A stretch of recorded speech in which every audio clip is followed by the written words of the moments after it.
America, my name is Osei-Frimpong, and right now I'm going to tell you why citing crime rates does not fight Trumpism. Whether the crime is going down in Chicago or DC or wherever he picks next, Oakland, anywhere there's a large black population, democratically governed, and decides that he wants to federalize it, it's not going to work citing declining crime rates, because the effective crime rate should always be zero.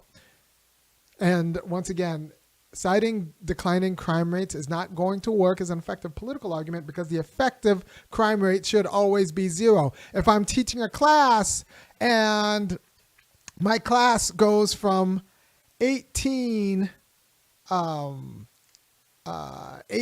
kids peeing in the corner one year to 10 kids peeing in the corner the next year, if I just move to that school, I look around, I think there are 10 kids peeing in the corner. There should be 0 kids peeing in the corner. And that's how we should think. That's how a lot of people do think of street crime, because they live in places where the effective crime rate is 0. And crime rate only really matters in terms of rate when we talk about non-intentional activities. We take this metric of rate and impose it onto crime or divorce, and we think that tells us something, but it really doesn't tell us what we think it tells us. It says that there's a cultural degradation, right? So when we talk about rates in terms of intentional activity, we're talking about a cultural degradation, because culture is what tells you, is what informs you and how to deal with your freedom. And the idea that crime is what happens when people misuse their freedom, right? So it's talking about a crime rate already imports the discourse about how we deal with cultural degradation and how should we deal with cultural degradation. And Democrats say ignore it, and Republicans just say, like, kill it, bleach it, get it away. I shouldn't have to deal with not only the potential of crime or actual crime, I shouldn't have to deal with the specter of crime with all of these cultural degenerates. And this is the world where we now think it's okay to, liquidate people we think are culturally degenerate.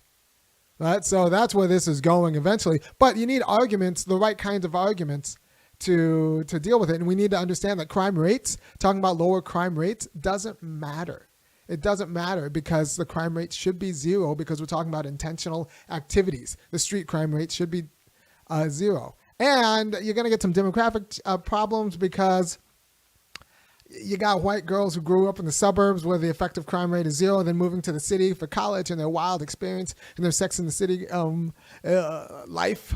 And they're not going to really have the arguments to deal with why there shouldn't be a police statement, because we don't arrest white women in the United States. Like, you have to actually be doing cocaine off a policeman's badge while reaching for his gun.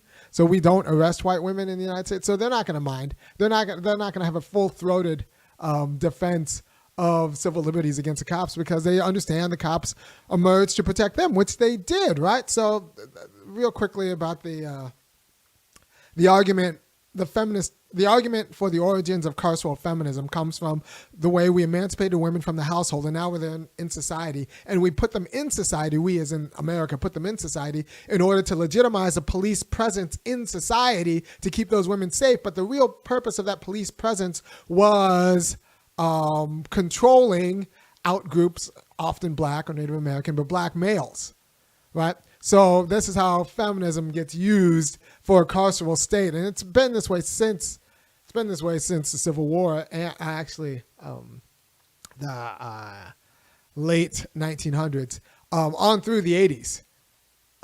It's like on through the 96 crime bill, where the Defense Against Women Act was what moved it through the Senate, or moved it through Congress. So you have to understand that feminism will not save you from the police state. In fact, your 25-year-old professional class feminist who is a Democrat is going to have a hard time not liking the fact that all the new cops in her New York or her DC or her Chicago or her Philadelphia make her feel safe, make her feel comfortable girling out. right? So the cops are not for them. The cops are not to arrest them. The cops are for their protection. And in some unconscious way, they know that and will act accordingly. They might talk about being ACAB against a police state, but really, they know that the police are there for them. And they like not having to worry about things. They like not having to worry about things. And also, if you grew up in a suburb or you grew up in an exurb, you know that it's possible to live in a community where the effective street crime rate is 0. And then you move to the city and the effective street crime rate isn't 0. You are going to you're going to feel some sort of way about this, and you're not going to really mount a full-throated defense against the cops coming in to clear away the people you find nuisances. And let's be honest, those kinds of people also happen to be a little bit Zionist either, so they're okay with the genocide in Gaza because they understand people who want to get rid of nuisances, and they'll be okay with the same thing going on here when we want to jail our nuisances or somehow disappear them in another way, right? So once again, citing crime rates doesn't work when people at least unconsciously know that the effective crime rate should be 0. Just like the effective homelessness rate should be 0, the effective crime rate should be 0. And if you're a professional class American and you think pretty much America works, then you look at people who are either homeless or people who commit crimes, and you think that they are eyesores and losers and you shouldn't have to deal with them. You don't have to have the conversation about, like, why do people commit crime? Or the conversation, you're completely indifferent to the conversation of why don't people have houses? Or you could fake being concerned about it, but really you just think that they're losers and you're kind of happy that they're going away, which is why Trump's gambit is going to work. Remember, Democrats, you guys were the ones very comfortable upholding Kamala Harris without a primary, the prosecutor who, of all the careers she could have had in California as a lawyer, spent her career putting black men in jail. And like, that's a choice. Right? It's a choice to commit a crime. It's also a choice to become a prosecutor if you're Kamala's age. So it's hard. It's hard not to understand why crime rates don't matter, why the effective crime rate should be 0, and why anybody who feels like unsafe walking outside because they think someone is going to choose to do something irresponsible and harm them is not going to fight against the police presence. Not really going to fight against a police presence that's going to secure them from that harm. Right, okay, so Draga06 says, talking about crime rates reminds me of how Dems talk about the economy through the lens of the stock market. That is exactly right. It doesn't matter because, like, the economy is something you feel as an individual. If you individually feel safe, nobody telling you that, well, the crime rate goes down is going to feel unsafe. Nobody telling you that, the crime rate's going down is going to help you. You feel unsafe. And you might justifiably feel unsafe because it went down from 60% to 40%. And you think it should be at 0%. And you've been inured to it being at 0% because you're coming in from some exurb or from some suburb where it's functionally 0%. And so you move to a city and then you think, why isn't it? Well, if I'm American and they're American, then that means they're cultural degenerates and they should be disappeared. They freely choose to hit somebody or hurt somebody and they should be disappeared. Yeah, Mango Elephant says, I'm in the DC exurbs, slept with my door unlocked and garage open many nights. And you know what? It was fine. Because nobody's trying to find you in those exurbs in that cul-de-sac. Everyone there's got jobs and a decent culture and like stability, right? And then your kid moves to the city and now has to deal with people who want. Now has to worry about catalytic converters being stolen. Now has to worry about random street crime, and they don't think they should have to worry about any of it. And so even if they understand that, well, this is city life now, when someone comes in and decides to remove that problem, they're going to take the cops. They're going to take the martial law. And I saw this in Hyde Park in Chicago and many university towns, because universities often have their own private police forces. And it's because It's because the kids come in at the university and they want extra security. They don't care about the crime rate of the city. They want a zero crime rate. And the university says, well, I will secure you a closer to zero crime rate by just giving you more cops. And we don't have to ask the question of why people do bad things. We should always have to ask the question of why people do bad things. But when we deal with either ignoring crime or just dealing with it with cops, we don't really have to ask the question of we don't have to treat the criminals as subjects who intentionally do bad things, and we don't have to think about them as subjects and how to build their subjectivity so that they don't do bad things. We could either just say we're going to disappear them, treat them like facts of nature, and say we're going to disappear them with all the indifference of mowing lawns and cutting grass. Or we can ignore them like the Democrats do, and that's not particularly fulfilling either, because their subjective degradation is now everywhere and around, and nobody wants to deal with that. No functioning person wants to deal with strung out people begging for change or begging for anything everywhere they go. Nobody wants to deal with that. I think it was Nietzsche who says, beggars, it pains me to give to them and it pains me not to give to them. They should be disappeared. Anyway, you have to understand that talking about lower crime rates doesn't work for people who think that the crime rate should be zero. And the people think the crime rate should be zero because they might have been reared in a neighborhood or a zip code where the crime rate was functionally zero. Functionally zero. Then they move to a city, and then what happens. They feel like they shouldn't have to deal with this. And the cultural degenerates who are causing them to deal with this should be disappeared, because it's a contingent fact that there is a crime rate. It's contingent. And so, so that's why arguments about crime rates won't stop Trump, right? They didn't stop Giuliani. They won't stop Trump. And until Democrats actually come up with a account of why people do bad things and what we're going to do with the people who do bad things, then as long as they continue to ignore the degradation that comes with living amongst people who do bad things, then the Republican response is going to be the right response. The Republican response is not the right response. It's going to be the politically popular response, or at least acceptable response, a politically acceptable response. Right? And remember, we are kind of a genocidal nation. We get rid of people who we don't like. We disappear them. Native Americans, we're okay. We're doing it right now with the Gazans. Any Zionist in the United States is not going to have that big of a problem with Trump nationalizing police, because it's all about your comfort with disappearing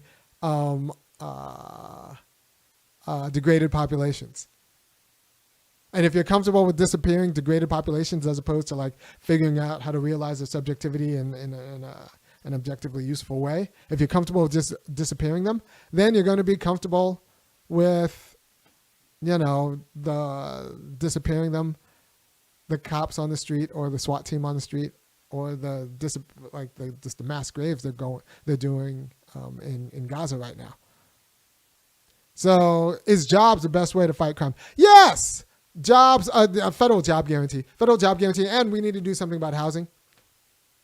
But democratic governance making these places too expensive to rent or buy, and then not having a jobs program, is just a recipe for crime. Is a recipe for crime. And it's not just a recipe for crime, it's a recipe for anxiety about crime. Right? So you could talk about the crime rates going down, but since the determinants aren't there to actually sustain good living for everyone, the anxiety about crime is not going to go down. And since the entitlement of people who actually lived in a stable neighborhood to a zero crime rate, that entitlement isn't going to go down. When those people come to a city or they hear about a city with a crime rate, they're going to be like, well, police got to do what police got to do. If Trump's trying to make Chicago as safe as my suburb, then, there's a reason I moved to my suburb. He's doing the right thing. right? So you have to understand that until we talk about how crime rates, any sort of rate, shouldn't really measure conscious activity, because when you use a rate to measure conscious activity, you're using a rate to measure culture, because culture is what teaches people how to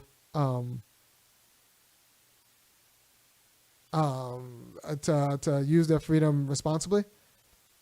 So, and then you can just jail everyone of that culture, and it'll be legitimate, right? So you have to watch out about trying to use crime rates for something that like shouldn't happen at all. For something that shouldn't happen at all. We need to talk about more serious structural solutions to why people do bad things. Why are youth committing crime? Well, are they under-programmed? Oh, they should be busy doing other things. I know I was busy doing other things. And if you're busy doing other things, you're not committing crimes. And drug addiction's a thing that just leads to crime. And, we need to have these conversations about why people do bad things. Because if the Democrats don't have these conversations about why people do bad things and instead ignore the vagrancy, then the Republicans will have a different answer. They'll have the Giuliani answer. And we didn't have an answer for Giuliani. There's no real, actually been a philosophical, ideological pushback for how he cleaned up New York to make it a playground for, 50-year-old millionaires.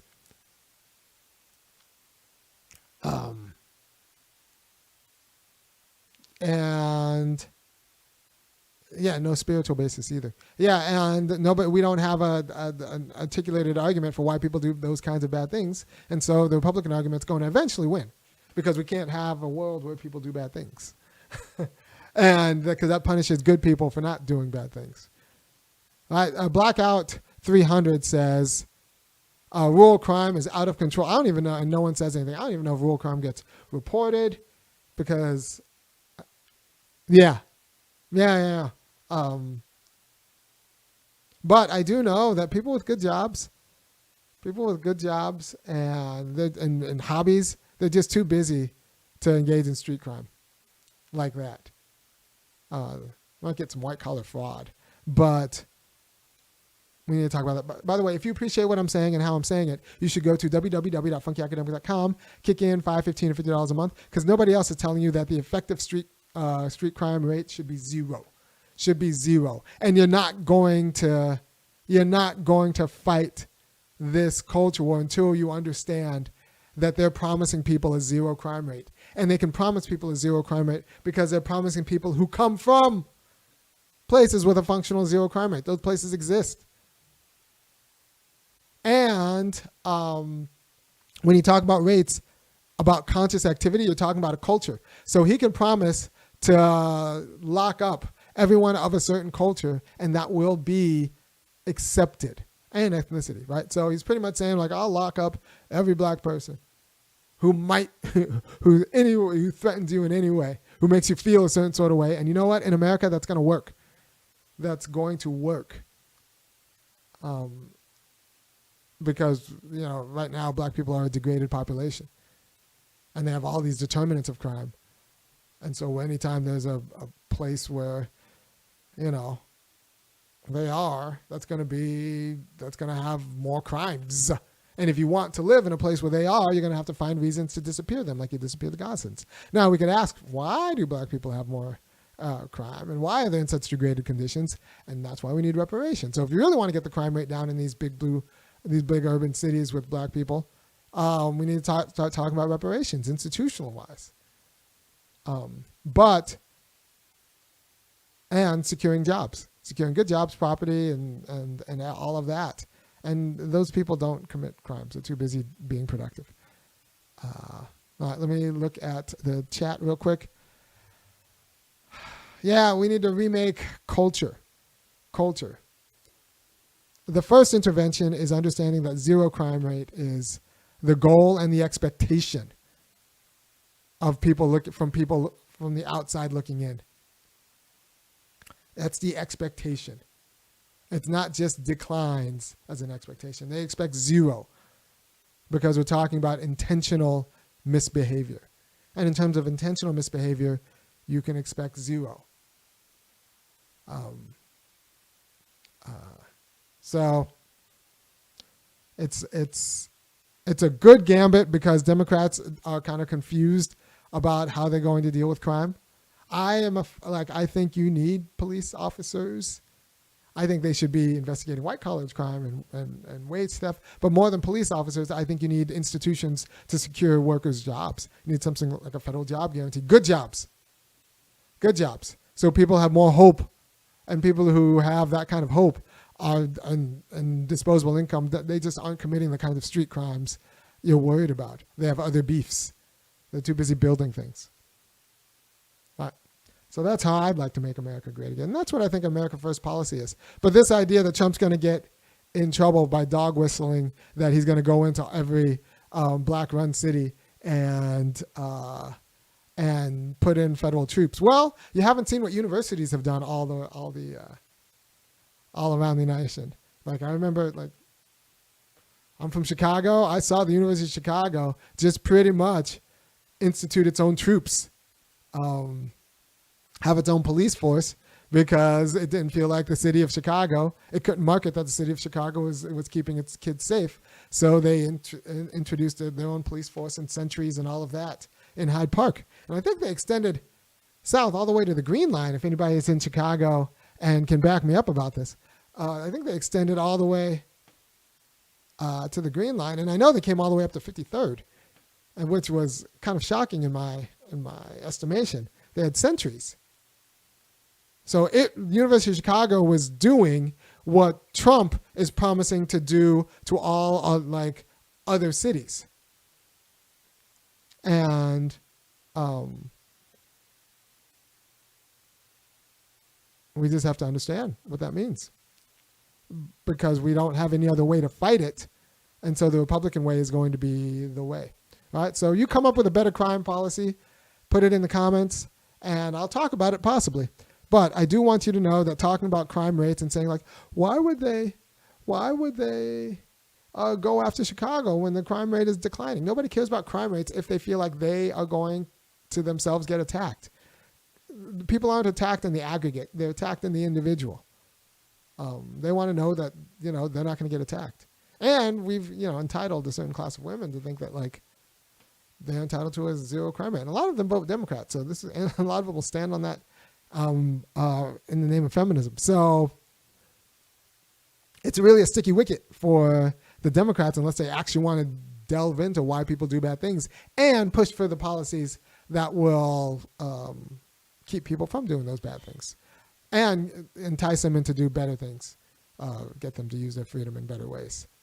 Right? So good jobs programs, good housing programs, give people other aspirations and activities other than, crime. And, of course, mental health, mental wellness and all that.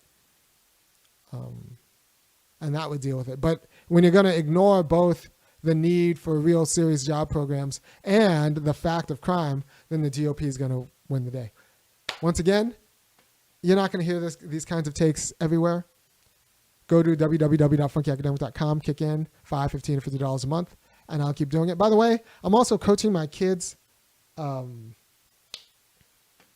middle school soccer team and cross-country team. It's cross-country season right now. My daughter got second in her race. My son won his race by an almost minute. And then my other daughter got fourth in her race. And these are like races of like 150 kids. So I'm coaching their team, and now I'm trying to raise all of these kids. And, it's just a Title I school. All of these kids to be able to race as well as my kids. So I'm trying to do my community thing. And you could do your community thing by giving one-time donations. I'll give the one-time donations to the cross-country team. The subscriptions will go to like, the mortgage on my house. And I got to keep the show going. Got bills to pay, lights to keep on.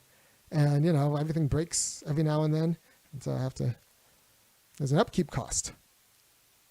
So Mango Elephant says, as a black person, crime rates never made me feel safe or less safe. Yeah, like if you look around, you either feel safe or you don't feel safe. And nobody talking to you about crime rates is going to change that.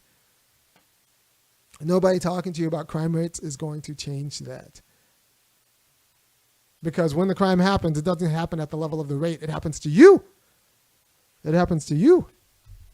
All right? Take care.